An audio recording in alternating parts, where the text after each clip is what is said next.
नमस्कार दोस्तों, बहुत बहुत स्वागत है आप सबका हमारे चैनल श्री एजुकेशन पर। तो दोस्तों, जैसा कि आप सब जानते हैं कि मध्यकालीन भारत के इतिहास का जो क्रैश कोर्स है वो आपको पढ़ा दिया गया है।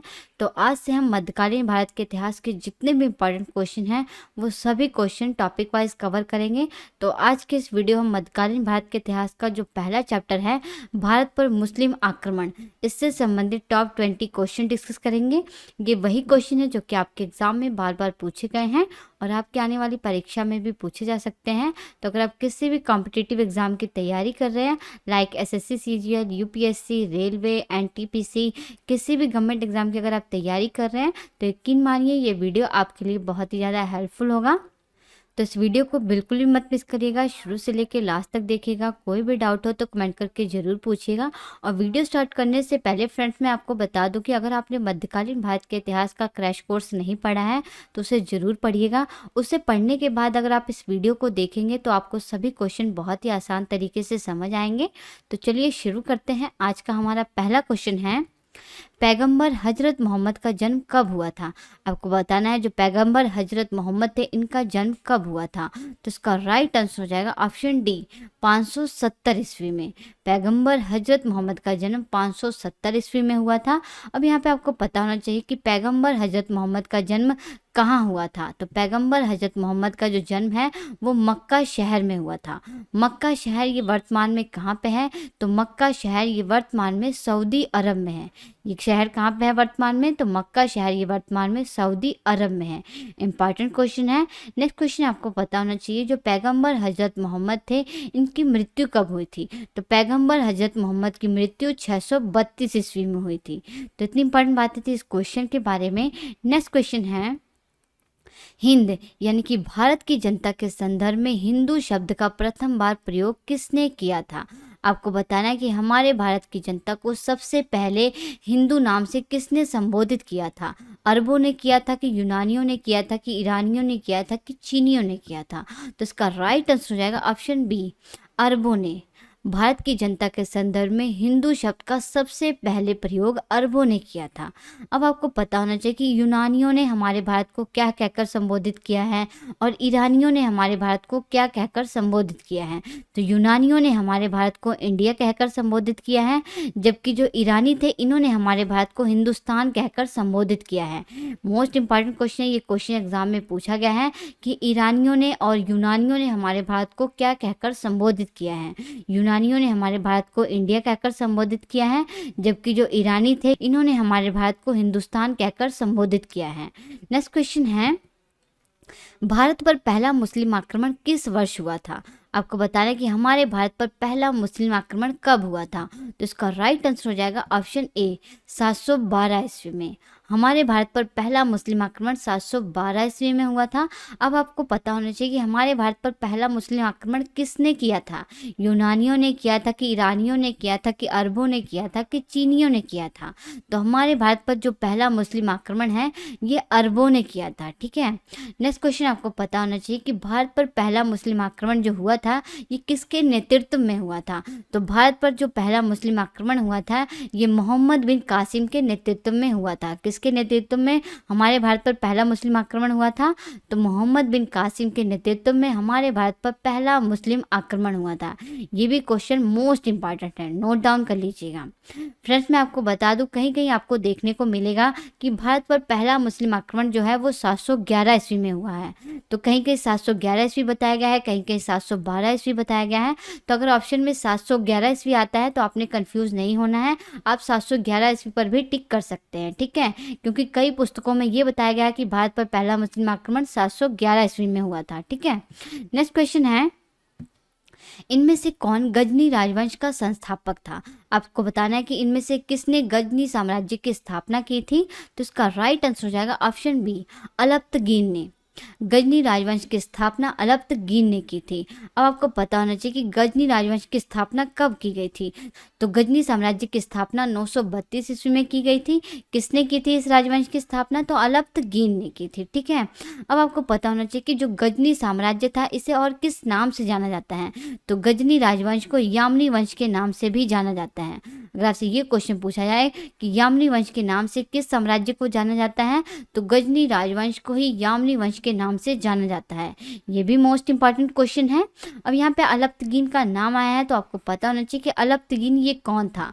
तो अलप्तगीन ये एक तुर्क सरदार था। ये कौन था? तो ये एक तुर्क सरदार था। इसी ने गजनी शहर को अपनी राजधानी बनाया था। और ये जो गजनी शहर है ये वर्तमान में कहाँ पे है? तो गजनी शहर ये वर्तमान में अफगानिस्तान में है। कहाँ पे है ये शहर? तो ये शहर वर्तमान में अफगानिस्तान में है। तो इतनी इंपॉर्टेंट बातें थी इस क्वेश्चन के बारे में। नेक्स्ट क्वेश्चन है, निम्न में से कौन चंदेल शासक महमूद गजनवी से पराजित नहीं हुआ था? आपको बताना है कि इनमें से वह कौन सा चंदेल शासक था जो कि महमूद गजनवी से पराजित नहीं हुआ था। तो इसका राइट आंसर हो जाएगा ऑप्शन ए, विद्याधर।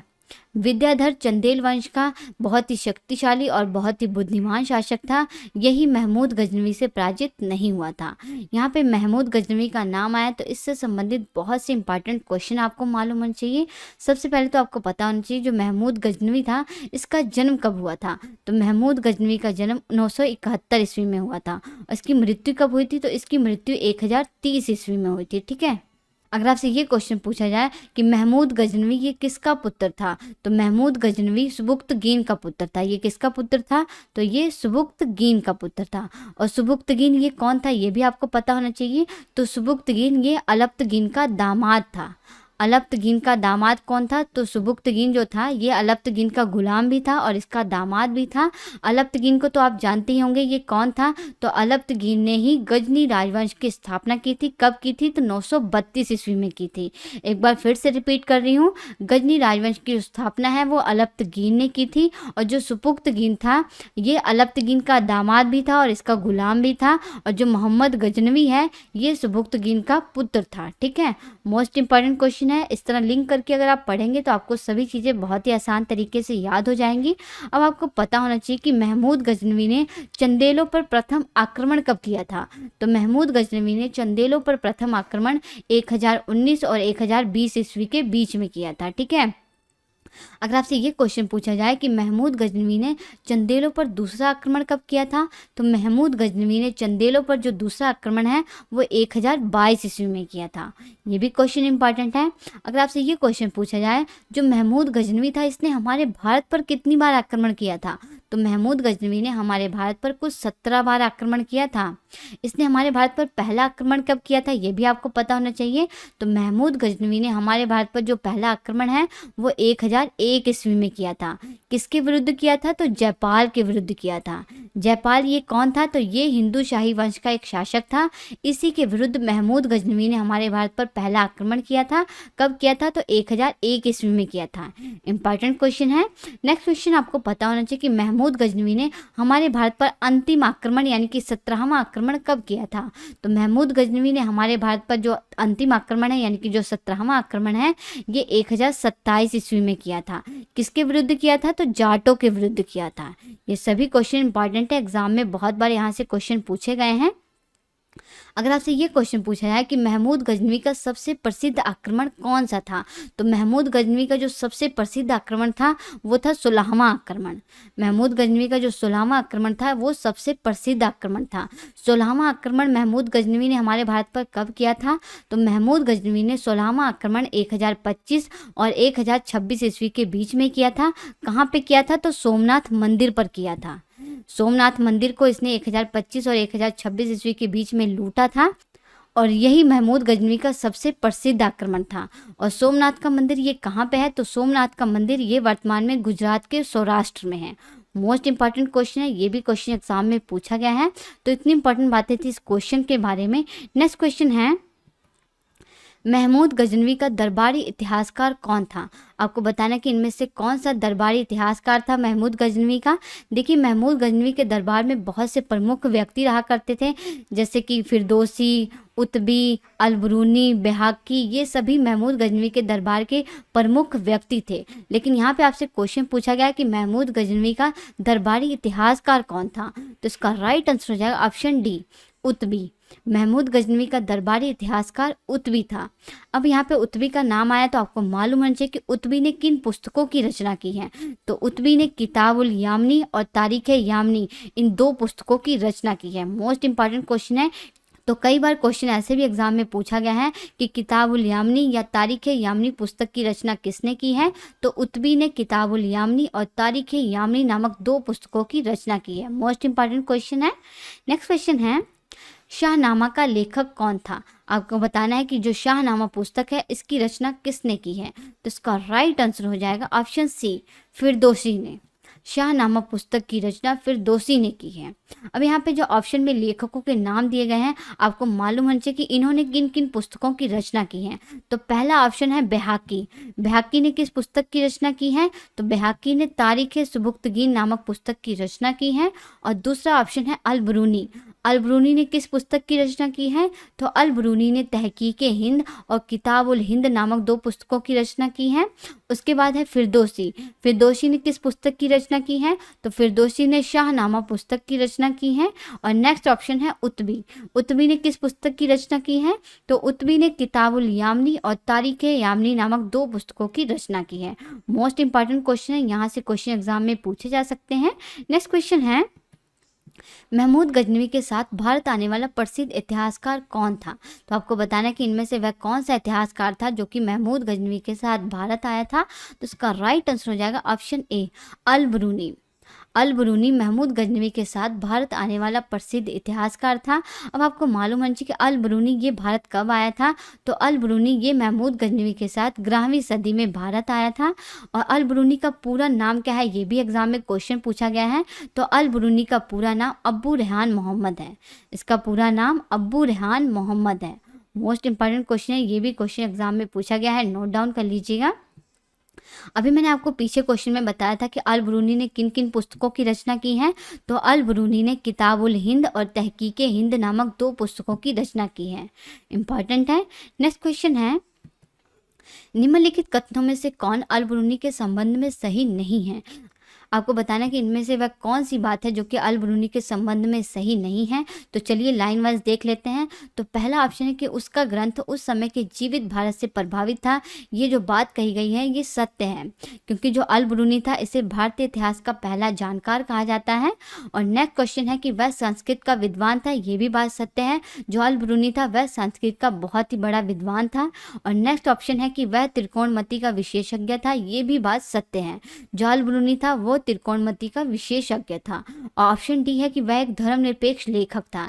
ये बात गलत है, जो अल-बरूनी है ये एक धर्मनिरपेक्ष लेखक नहीं था। तो इसमें से आपको बताना था कि इनमें से कौन सी बात सत्य नहीं है। तो इसका राइट आंसर हो जाएगा ऑप्शन डी, जो अल-बरूनी था वह एक धर्मनिरपेक्ष लेखक नहीं था।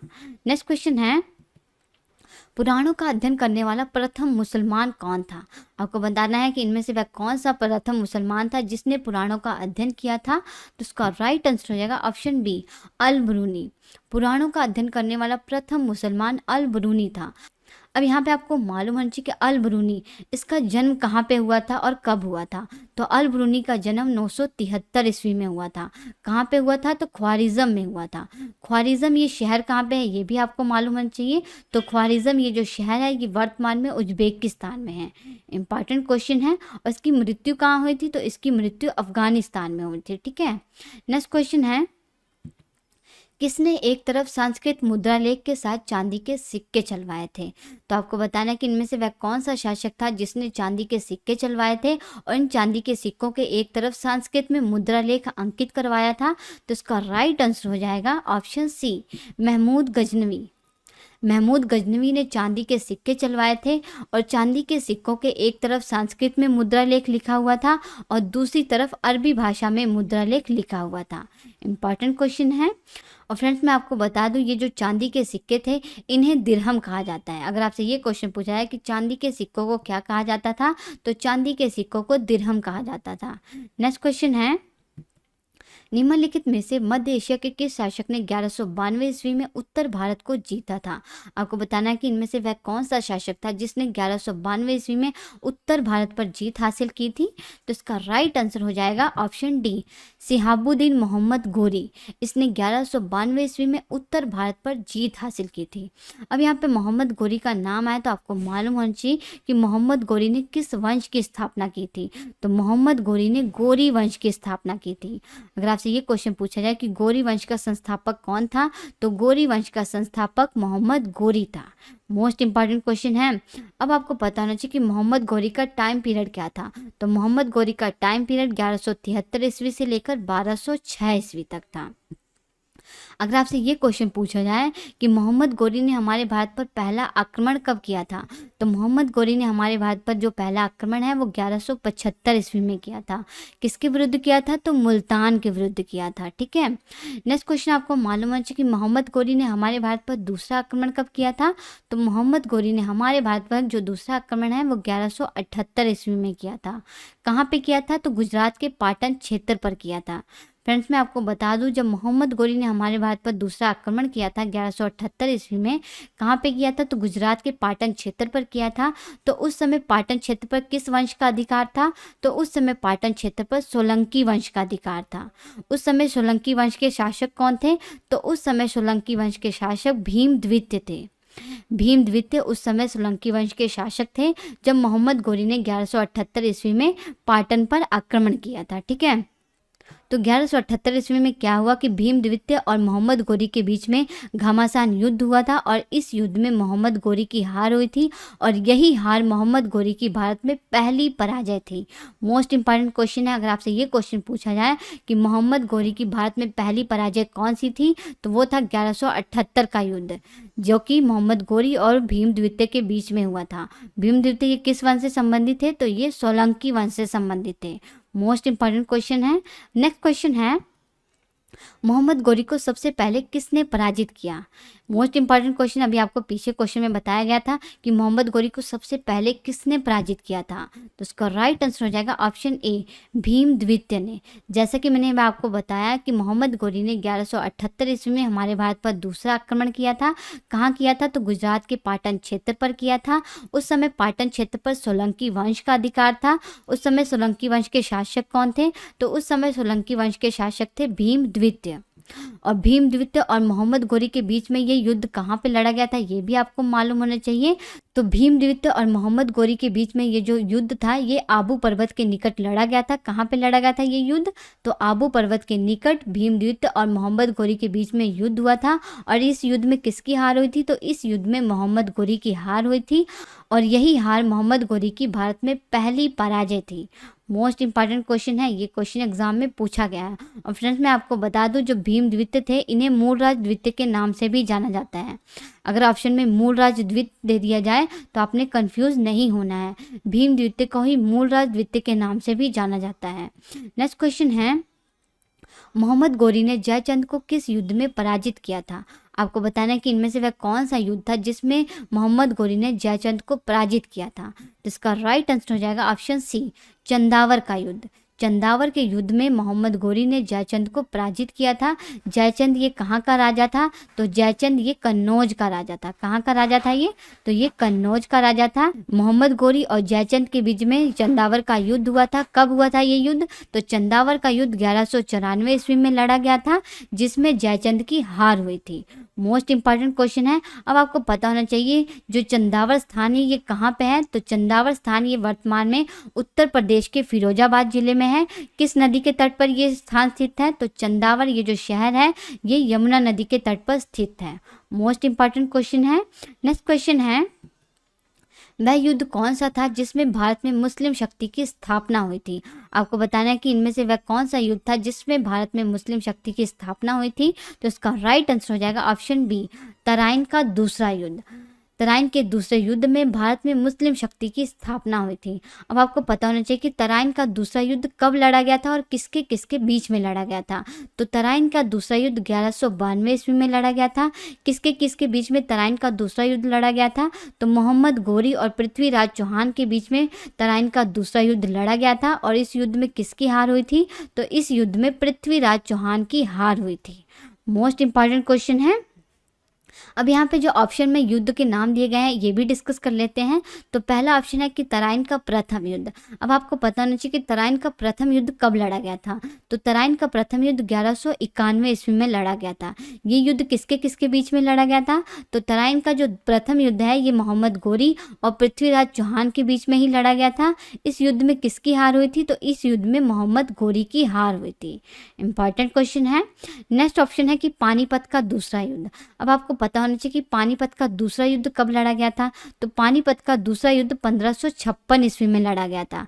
पानीपत का दूसरा युद्ध किसके किसके बीच में लड़ा गया था? तो पानीपत का दूसरा युद्ध अकबर और हेमू के बीच में लड़ा गया था।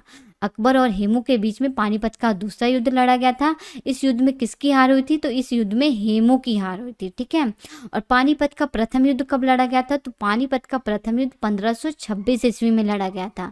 1526 ईस्वी में पानीपत का प्रथम युद्ध किसके किसके बीच में लड़ा गया था? तो पानीपत का जो पहला युद्ध था ये बाबर और इब्राहिम लोदी के बीच में लड़ा गया था। बाबर और इब्राहिम लोदी के बीच में पानीपत का प्रथम युद्ध लड़ा गया था। इस युद्ध में किसकी हार हुई थी? तो इस युद्ध में इब्राहिम लोदी की हार हुई थी। देखिए फ्रेंड्स, पानीपत के कुल 3 युद्ध हुए थे। अब मैं आपको तीसरा युद्ध भी बता देती हूँ। तो पानीपत का जो तीसरा युद्ध था ये 1761 ईस्वी में लड़ा गया था। तीसरा युद्ध ये किसके किसके बीच में लड़ा गया था? तो पानीपत का तीसरा युद्ध अहमद शाह अब्दाली और मराठाओं के बीच में लड़ा गया था। अहमद शाह अब्दाली और मराठाओं के बीच में पानीपत का तीसरा युद्ध लड़ा गया था। इस युद्ध में किसकी हार हुई थी? तो इस युद्ध में मराठाओं की हार हुई थी। मोस्ट इंपॉर्टेंट क्वेश्चन है, यहाँ से बहुत से क्वेश्चन एग्जाम में पूछे गए हैं। नेक्स्ट क्वेश्चन है, किस मुस्लिम शासक के सिक्के पर देवी लक्ष्मी की आकृति बनी है? तो आपको बताना है कि वह कौन सा मुस्लिम शासक है जिसके सिक्के के एक तरफ देवी लक्ष्मी की आकृति बनी हुई है। तो इसका राइट आंसर हो जाएगा ऑप्शन ए, मोहम्मद गोरी। मोहम्मद गोरी जो मुस्लिम शासक था, इसी के सिक्के के एक तरफ देवी लक्ष्मी की आकृति बनी हुई थी और इसके सिक्के के दूसरी तरफ अरबी भाषा में कलमा खुदा हुआ था। ठीक है। मोस्ट इंपॉर्टेंट क्वेश्चन है। नेक्स्ट क्वेश्चन है, मोहम्मद गोरी के किस दास ने बंगाल व बिहार पर विजय प्राप्त की थी? आपको बताना है कि इनमें से मोहम्मद गोरी का वह कौन सा दास था जिसने बंगाल और बिहार पर विजय प्राप्त की थी। तो इसका राइट आंसर हो जाएगा ऑप्शन डी, बख्तियार खिलजी। बख्तियार खिलजी जो था ये मोहम्मद गोरी का दास था। इसने 1202 ईस्वी में बिहार पर विजय प्राप्त की थी और इसने 1204 और 1205 ईस्वी के बीच में बंगाल पर विजय प्राप्त की थी। और बख्तियार खिलजी के बारे में एक इम्पॉर्टेंट बात आपको ये मालूम होनी चाहिए, जो बख्तियार खिलजी था इसी ने नालंदा विश्वविद्यालय को तहस नहस कर दिया था। अगर आपसे ये क्वेश्चन पूछा है कि नालंदा विश्वविद्यालय को ध्वस्त किसने किया था, तो बख्तियार खिलजी ने ही नालंदा विश्वविद्यालय को ध्वस्त किया था। मोस्ट इंपॉर्टेंट क्वेश्चन है, ये भी क्वेश्चन एग्जाम में पूछा गया है। नेक्स्ट क्वेश्चन है, भारत पर आक्रमण करने वाला पहला तुर्क मुसलमान कौन था? आपको बताना है कि भारत पर आक्रमण करने वाला पहला तुर्क मुसलमान कौन था। तो इसका राइट आंसर हो जाएगा ऑप्शन सी, सुबुक्तगीन। भारत पर आक्रमण करने वाला पहला तुर्क मुसलमान सुबुक्तगीन था। सुबुक्तगीन ये कौन था? अभी मैंने आपको पीछे क्वेश्चन में बताया था। तो सुबुक्तगीन ये अलप्तगीन का दामाद और गुलाम था। अलप्तगीन का दामाद और गुलाम था सुबुक्तगीन। अलप्तगीन ये कौन था? तो इसने गजनी साम्राज्य की स्थापना की थी। कब की थी? तो 932 ईस्वी में की थी। और सुबुक्तगीन का पुत्र कौन था? तो महमूद गजनवी। महमूद गजनवी ये सुबुक्तगीन का पुत्र था। मोस्ट इंपॉर्टेंट क्वेश्चन है। और फ्रेंड्स मैं आपको बता दूं, जो सुबुक्तगीन था इसने 1977 ईस्वी में गजनी साम्राज्य पर अपना अधिकार कर लिया था। अगर आपसे ये क्वेश्चन पूछा जाए कि सुबुक्तगीन ने गजनी साम्राज्य पर अपना अधिकार कब किया था, तो सुबुक्तगीन ने 1977 ईस्वी में गजनी साम्राज्य पर अपना अधिकार कर लिया था। और सुबुक्तगीन का टाइम पीरियड भी आपको मालूम होना चाहिए। तो सुबुक्तगीन का टाइम पीरियड 1977 ईस्वी से लेकर 1997 ईस्वी तक था। और सुबुक्तगीन ही भारत पर आक्रमण करने वाला पहला तुर्क मुसलमान था। मोस्ट इंपॉर्टेंट क्वेश्चन है। नेक्स्ट क्वेश्चन है, सिंध के आक्रमण के समय वहां का शासक कौन था? आपको बताना है जब सिंध पर आक्रमण किया गया था तो उस समय वहां का शासक कौन था। तो इसका राइट आंसर हो जाएगा ऑप्शन ए, दाहिर। जब सिंध पर आक्रमण किया गया था तो उस समय वहां का शासक दाहिर था। अब आपको पता होना चाहिए कि सिंध पर आक्रमण कब किया गया था और किसने किया था। तो सिंध पर आक्रमण 712 ईस्वी में किया गया था। किसने किया था सिंध पर आक्रमण? तो मोहम्मद बिन कासिम ने सिंध पर आक्रमण किया था। मोहम्मद बिन कासिम ये कौन था? तो ये एक अरब आक्रमणकारी था। इसी ने सिंध पर आक्रमण किया था। और हमारे भारत पर पहला मुस्लिम आक्रमण जो था वो भी मोहम्मद बिन कासिम ने ही किया था। ठीक है। कब किया था? तो 712 ईस्वी में ही किया था। अब आपको पता होना चाहिए जब सिंध पर मोहम्मद बिन कासिम ने आक्रमण किया था तो उस समय सिंध की राजधानी क्या थी। मोस्ट इंपॉर्टेंट क्वेश्चन, ये भी क्वेश्चन एग्जाम में पूछा गया है। तो जब मोहम्मद बिन कासिम ने सिंध पर आक्रमण किया था तो उस समय सिंध की राजधानी अरोर थी। इंपॉर्टेंट क्वेश्चन है। अगर आपसे ये क्वेश्चन पूछा जाए किस ग्रंथ से हमें ये पता चलता है कि अरबों ने सिंध पर विजय प्राप्त की थी, तो चचनामा ग्रंथ। चचनामा ग्रंथ से हमें ये जानकारी मिलती है कि अरबों ने सिंध पर विजय प्राप्त की थी। चचनामा ग्रंथ ये किस भाषा में लिखा हुआ है, तो चचनामा ग्रंथ ये फारसी भाषा में लिखा हुआ है। इसी से हमें ये पता चलता है कि अरबों ने सिंध पर विजय प्राप्त की थी। और दाहिर ये कौन था, तो ये चच का पुत्र था। मोस्ट इंपॉर्टेंट क्वेश्चन है। नेक्स्ट क्वेश्चन है, सुल्तान की उपाधि धारण करने वाला प्रथम शासक कौन था। तो इसका राइट आंसर हो जाएगा ऑप्शन डी, महमूद गजनवी। सुल्तान की उपाधि धारण करने वाला प्रथम शासक महमूद गजनवी था। तो फ्रेंड्स, आज के इस वीडियो में इतना ही। वीडियो आपको कैसा लगा कमेंट करके ज़रूर बताइएगा। अगर आपको ये वीडियो अच्छा लगता है तो इस वीडियो को अपने फ्रेंड्स में ज़्यादा से ज़्यादा शेयर करिएगा।